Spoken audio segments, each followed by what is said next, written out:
So what we're going to be discussing first in this flip is we're going to be talking about the Cold War conflict kind of in and of itself leading up until the 1960s, right? With the building of a very, very major institution that represents the Cold War, that being of the Berlin Wall. But let's not get ahead of ourselves, right? Let's take 2 seconds to make sure we're discussing what's going on this week and stuff like that. So first and foremost, every S period is y'all's, all right? Every S period belongs to y'all. Every morning session belongs to y'all, okay? So I will be here every morning. I will be here every S period. Big things, though, let's make sure in our little committees that we're working on our key people list, that we're working on our timelines together, and that we're really getting all this stuff done. When you're doing your key people list, make sure you give a short description of them, nothing too major, nothing over the top, okay? And if you want, somebody is more than welcome to then take that list and turn it into a Quizlet just so people can kind of go through them at their leisure when they're on their phone. If you're in the car ride with your mom somewhere, you can do it then, okay? Now, other big stuff though, right? Remember, this unit is only about 10% of the test, so I would rather take a week of time to review and get ready than go over this stuff in class. So let's dive straight in, and let's go into what we're going to do to rebuild after World War II, right? So World War II, as we know, particularly in Europe, is going to end in May of 1945, right? VE Day, I believe, is May 5th? Let me double check that real quick, or else I'm going to hate myself. VE Day. VE Day in 1945. May 8th. Dang it. All right, so anyway, May 8th, 1945 is going to be the day that Germany surrenders, Hitler kills himself, and the remaining forces of the SS are going to be rounded up by the Allies, right? Now, something you need to understand is that the Allies were pretty confident that they were going to win the war even before this occurred, right? So the Allies had held conferences, multiple of them, before Germany even actually surrendered. The first one being the Tehran Conference in 1943. Why is that year so significant? 1943 is going to be years following the Germans breaking of the non-aggression pact with Stalin, right? So they're going to actually deliberately attack the Soviet Union. And so Stalin is going to join up with the Allies. As of 1943, America is now also involved, and they're sweeping through North Africa with the Allied British forces, right? And in 1943, France is still under occupation, right? So the big three go off and they meet in Tehran, Iran, right? But victory is on the horizon. When France became liberated by this point, okay, they then hold the Yalta Conference. Now, the Yalta Conference is going to be a meeting in Yalta, all right? So, and look at these little guys. There's Joseph Stalin right there, not looking like a mass murderer, but he is. And then we've got very feeble, very brittle FDR, right? As you can see, he is getting much older, and he is succumbing to many parts of his illnesses, and he has not got too much time left on the planet, right? So he's also smoking a cigarette like a boss. All right, so now, and then you got, of course, little Winston Churchill right here, just being a little old man smoking a cigar and being like, rah, rah, rah. There's so many things about Winston Churchill's like personality that I wish I got a chance to talk to y'all about in class. For example, he was a notorious big, loved cigars, loved whiskey, right? Loved to drink. And apparently one time he was being interviewed by a woman, and she said, it is like the woman thing will come up in a second. So she was interviewing him, and she said, "Sir, I think you're drunk." And he goes, "Ma'am, at least when I wake up in the morning, I'll be sober. And when you wake up in the morning, you'll still be ugly," right? So like Winston Churchill, hilarious to have at a party. All right, so now the Yalta Conference, though, is going to happen in 1945 with victory very close on the horizon. And what is going to be agreed upon at the Yalta Conference is to divide Germany into 4 occupational zones. Because as of the last war, we realized there are 2 things we need to not do. 1, do not punish Germany for these things directly. And 3, do not make them pay all the war reparations on their own. And 2, see what I did there, 1, 3, 2, because I'm jumping around a little bit. 2, you need to make sure that you have an exit strategy plan, okay? So the big thing to come up with, though, divide Germany into 4 occupational zones. And what we're going to do is demilitarize it, and we're going to denazify it, right? So the big thing about demilitarization, you are going to remove the German military and force them back into their regular everyday lives. And then you're also going to denazify Germany by removing symbols, propaganda, and rooting out subversive ideas and Nazi party leaders, right? So now a big part of the denazify question were these things known as the Nuremberg trials, okay? Jot that down, Nuremberg trials. The Nuremberg trials were actually held in 1945, 46, and 47, the Nuremberg trials. And they are going to be trials specifically set up to actually hold Nazi leaders accountable for their actions, right? And actually, you can see several different pictures from these. Some of the most famous being Nazi leaders that are being directly questioned and are on trial. And you can see a giant list right here of the different Nazi leaders that were actually going to be held and their sentencing, right? And as you can see, most of them resulted in death, right? Death, acquitted, life imprisonment, death, life imprisonment. Rudolf Hess is an interesting one. He actually parachuted into Great Britain, running away from Hitler, knowing that the Germans were going to lose, and he actually gave up a lot of Nazi secrets to the Allies, so they just gave him life imprisonment, right? So he probably deserved worse. Now, anyway, but jumping off of it, though, so denazify, a big component of the denazification is, of course, the Nuremberg trials, right? And then you had the Poland question. Now, the Poland question was, what do we do with Poland, right? Germany goes in and takes it over. They split it in half with the Soviets. So Stalin, maybe you should give Poland up. And Stalin goes, all right, so, and refuses to give Poland up and says that the Soviets need to create a buffer zone, just like the Rhineland, and look how that went. A buffer zone between them and the Western European countries to prevent them from direct invasion, just like that happened again with the Germans. So ironically enough, he refuses to give Poland up, and the Allies relent, and they let him keep the eastern half of Poland, right? So Russia, though, also as a part of this, is being forced to join the United Nations. The United Nations is a new collaborative group that is going to be chartered in 1945, okay, and is going to be created as a better version of the League of Nations. The United Nations will have a military. The United Nations will also have a Security Council, which will be the 5 major powers of the world that will actually sit there, meet, debate, and coalesce to understand how to avoid war in the future. But it is meant to be a more efficient system rather than the League of Nations, which you would just say, don't do that, and people like Japan would just leave, right? So now the big thing, though, is this is the map of Germany, right? As you can see, this is the British zone, this is the Russian zone, this is the American zone, and this is the French zone, right? Now, it had nothing to do with the problems of getting Britain and France to give their territories back. The issues lied with the Russians giving their territories back, okay? So this is going to actually end up splitting Germany in half and creating a West Germany and an East Germany when Stalin refuses to relent and he continues Soviet domination of Eastern Germany.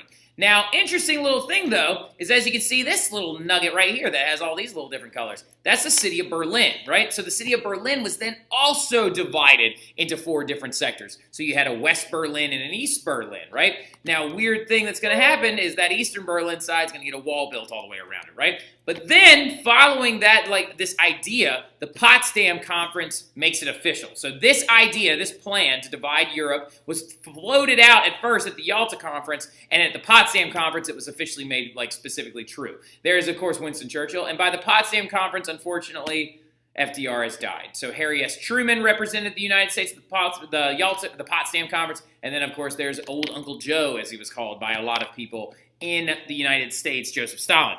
The German division will be finalized, but however, the big thing following the Potsdam Conference is that Truman began to grow very nervous and wary of Stalin and the Soviets because communism was beginning to spread. China was going through the middle of their communist revolution. North Korea had just gone through their first phases of their communist revolution, right?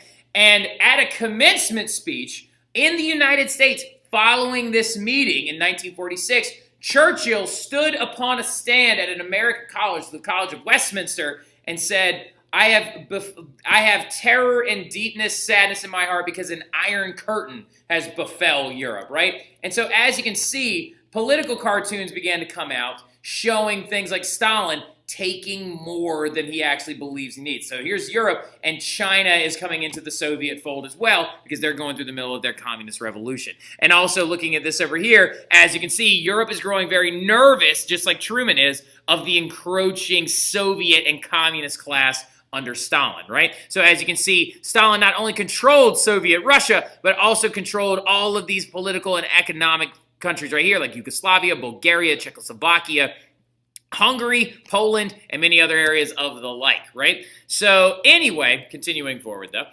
you still got to keep rebuilding after World War II, right? So this brought rise to the Truman Doctrine, right? The idea of let us do our best to keep communism behind that Iron Curtain, right? So Winston Churchill believed that the Iron Curtain was like right here. You see with this line that divides like Soviet societies and the capitalist Western societies? Big things that they're saying is like, this is the Iron Curtain, according to Winston Churchill, saying that that is the line where communism starts and stops in Europe, right? So the Truman Doctrine gave way to the idea of let's contain communism. Let's keep it behind that wall. Let's keep it behind there and keep it back into like Eastern Europe. And in the ashes of the failed Dawes Plan, the Marshall Plan will rise, right? So the big key differences between the Marshall Plan and the Dawes Plan mostly has to do with how is it being done.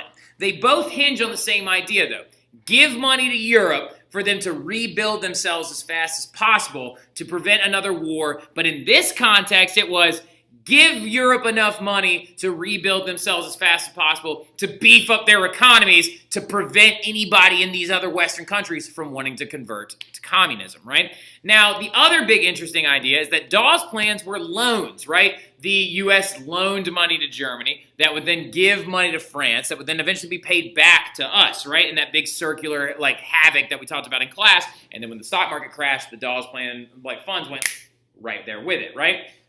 But the Marshall Plan is not based on this. The Marshall Plan is direct grants, the giving of money to European countries to rebuild their societies, rebuild their countries, and rebuild their cities and people to establish strong economic and cultural bases that would prevent the spread of communism on their own. Now, of course, it would be, why was it adopted? It was adopted to prevent the spread of communism. And this third thing, was it effective? Surprisingly enough, yes. All right, so like George C. Marshall's plan, the Secretary of State at the time, was actually a very effective plan. Like it actually really helped these Western European countries recover like that. And none of them ever went on to actually become what would be known as one of the Eastern Bloc states, right? And whew, it's getting kind of cold in here, right? So you can put my elevator window open.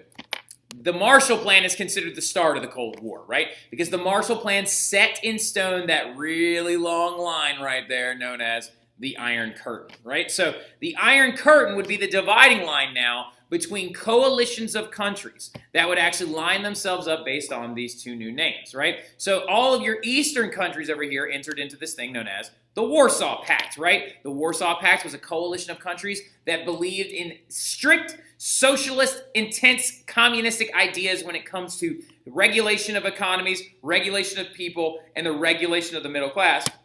Whereas NATO was like founded around the idea of free market capitalist countries, especially that of Western Europe and also including the United States, right? NATO stands for, by the way, just give you a heads up, NATO stands for North American Treaty Organization, right? But these two countries would be the representative bodies between the communist Eastern Europe and the capitalist Western Europe, right? The Warsaw Pact countries were over here, the NATO countries were over here. They also had two nicknames that you should jot down right next to this. The Warsaw Pact was known as the Eastern Bloc, the NATO Pact, or the NATO group was known as the Western Bloc, right? So, Cold War, though, why is it called a Cold War? Well, it's called a Cold War because it's a war that never truly was hot in Europe, okay? And what I mean by hot in Europe is shots weren't necessarily fired between countries in Europe. Instead, it was a Cold War due to the fact that there were arms races, nuclear buildups, and spies. Oh my. So basically what I'm getting at is the first thing we'll talk about, elements of a Cold War, is the arms races, right?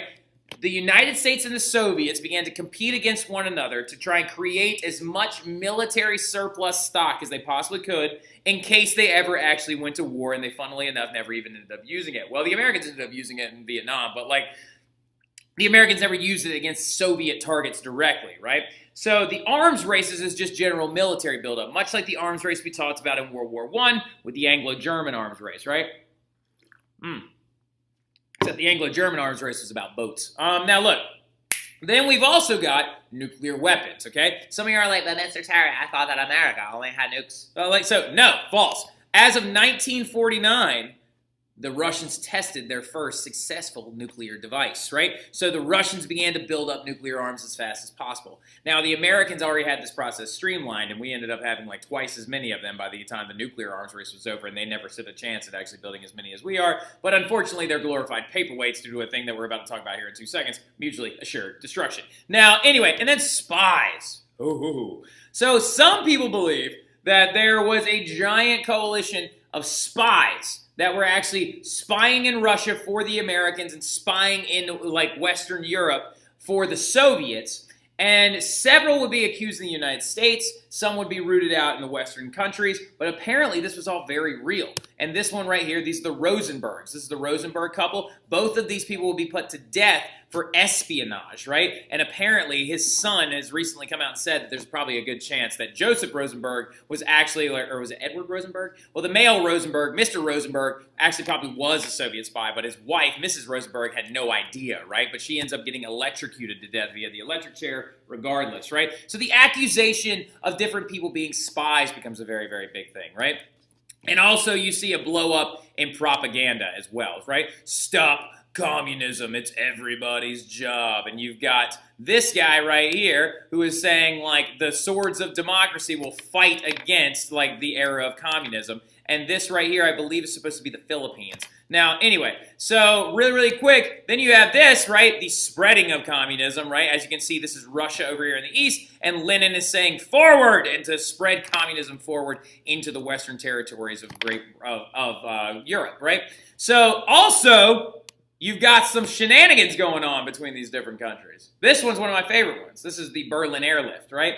So, since Berlin had a capitalist side and a communist side, because it was separated into 4 different quadrants, you also had this communist side, and the Americans and the allies under NATO decided to drop supplies and different things on top of the communist sides of Germany, and particularly the city of Berlin, right? They would land a plane in the allied side, they'd suit this thing up full of stuff like food and clothes and different capitalist goods like candy and things like that, and they would actually drop it off little parachutes onto waiting crowds below on the communist side of Europe. And apparently this is a bunch of school children hoping to catch a parachute of candy so they can go home and be like, look, capitalism's all the rage, Mom. And so like actually this was a direct like screw you basically from the capitalist side of Berlin to the communist side, right? And this would also help inspire this thing known as the Red Scare, or the second Red Scare, which actually is going on in the 1950s and 60s in the United States,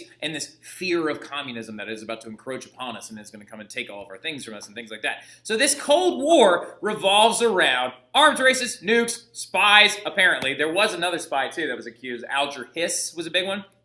And then also propaganda as well, and definitely like deliberate tactics, which led to the Red Scare. The Cold War leads to the Red Scare. I'll show you a video tomorrow in class about the Red Scare, right? His name's Bert Turtle. He's my favorite. All right, so now so what you're going to see is the rise of these two superpowers during this Cold War. It's the United States versus the Soviet Union, right? Or basically, it's the United States and its allies in Western Europe and the Soviet Union and its allies all over the world, right? Including China, including North Korea, and the hopes that they have of actually spreading communism even further, right? So the big thing, though, also you have to understand is that the Soviet Union is one area, right? The USSR, also known as the Union of Soviet Socialist Republics.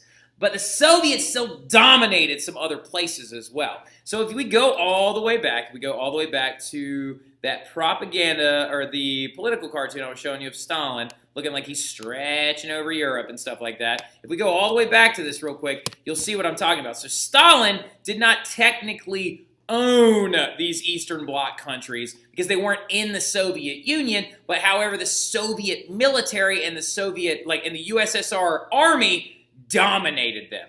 They placed military units in them. They specifically placed politicians in charge in hopes of actually showing the domination of these countries by Soviet ideas, and also of by Soviet and socialist economic policies, right? For example, I've been to Prague before in the Czech Republic. The city of Prague still has some very, very, very Soviet holdover things. For example, the ugliest building in Europe is considered to be in Prague, and it's this giant Soviet TV antenna, right? So and it's like this huge thing that sticks out above the entire city, and it's really ugly, right? So now, and then Hungary also was under the control of the Soviets during this time period. If you ever go to Hungary and to Budapest, a lot of street vendors love to sell old Soviet like pins and stuff like that. Czechoslovakia is a big one, Poland, because they wanted this buffer zone, right, to prevent the direct invasion of the Russians and of the USSR. These countries were under this thing called Comcon, right? And Comcon is the idea of the coalition of something. I can never remember what it is, but it's like mutual economic agreement or something like that. Hold on, let's see what CumCon stands for real fast.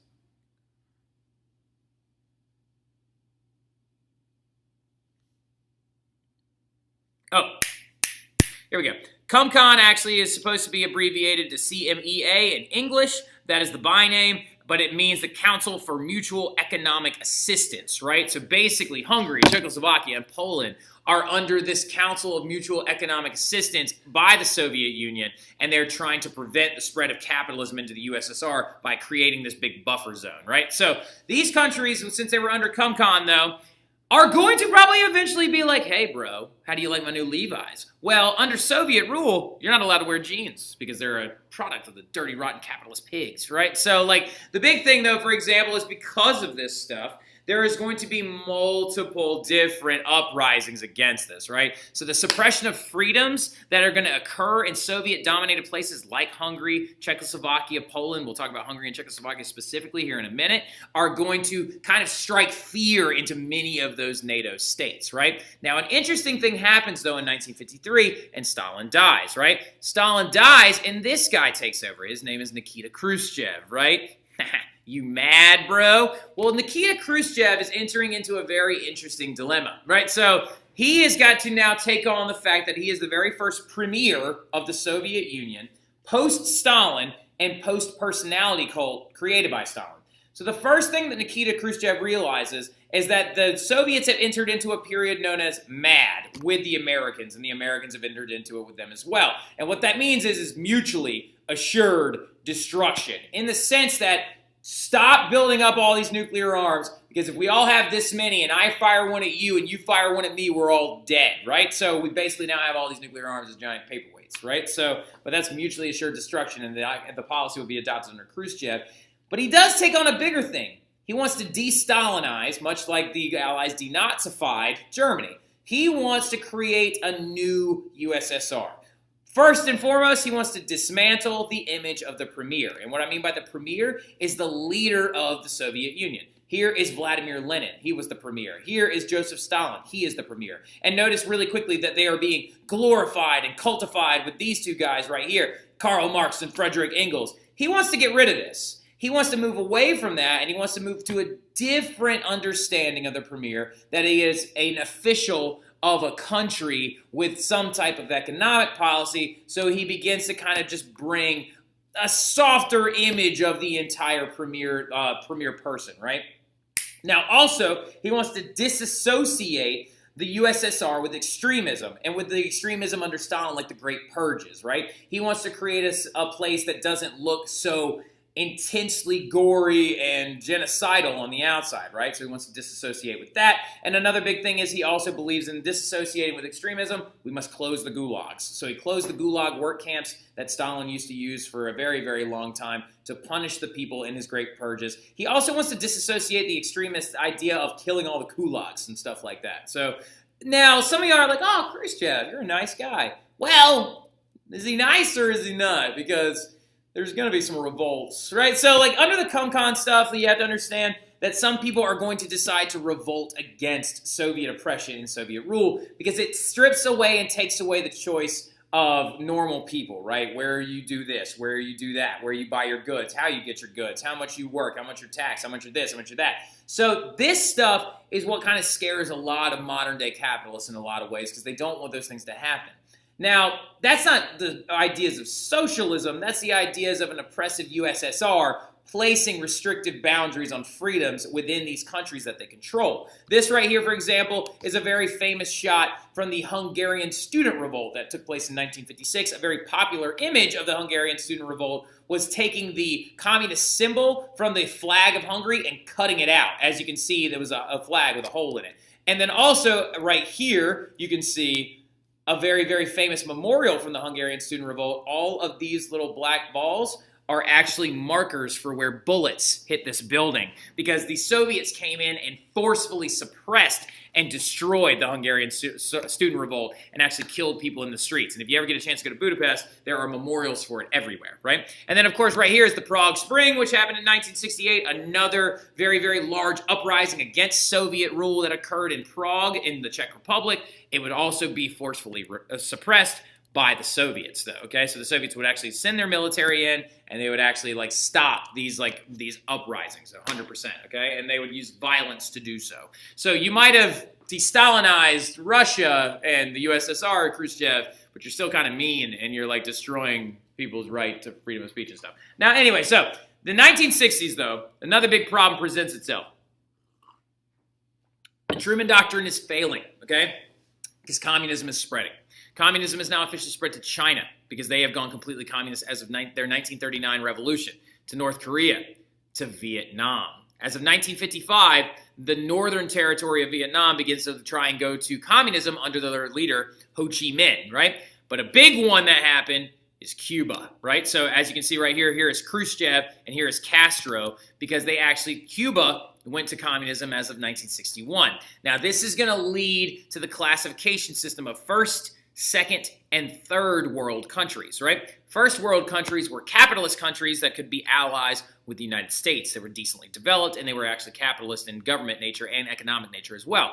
Second world countries were communist-controlled countries, right? So Cuba, North Korea, Vietnam, China, the USSR, most of your Eastern Bloc countries. Your third world countries, that's the places that are not economically developed yet, and they are kind of up for grabs between the first and the second, okay? So the big thing, though, going forward is you're also going to see a number of hot wars that can happen outside of Europe, right?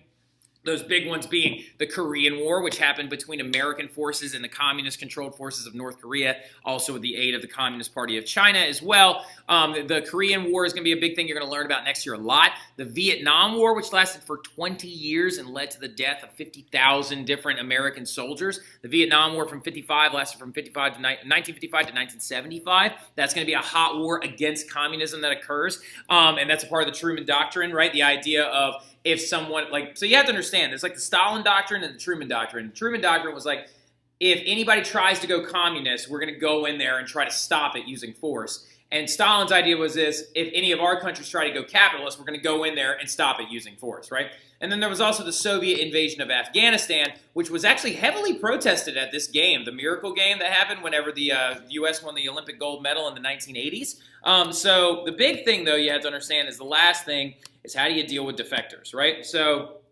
as you can tell, we've got hot wars going on outside of Europe. We've got communism is spreading. We got all these crazy things. And we also have the direct suppression of free speech and uprising against the Soviet influence in places like Hungary and Czechoslovakia, right? So really quick, are some of these people going to decide to start running away? Well, yeah, and one of the biggest cities where a lot of them decided to run away or to defect to the other side of Berlin, where they could then get out and get to West Berlin, which was the capitalist side of Berlin, it's going to lead to the construction of this thing known as the Berlin Wall, right? So the Berlin Wall will be constructed in 1961 to try and keep defectors from leaving the Soviet side, right? And so yet again, this is all just a crazy bunch of stuff going on in this Cold War era, but this is going to continue forward until the USSR finally falls, right? And so we'll talk a little bit more about that stuff a little bit later on.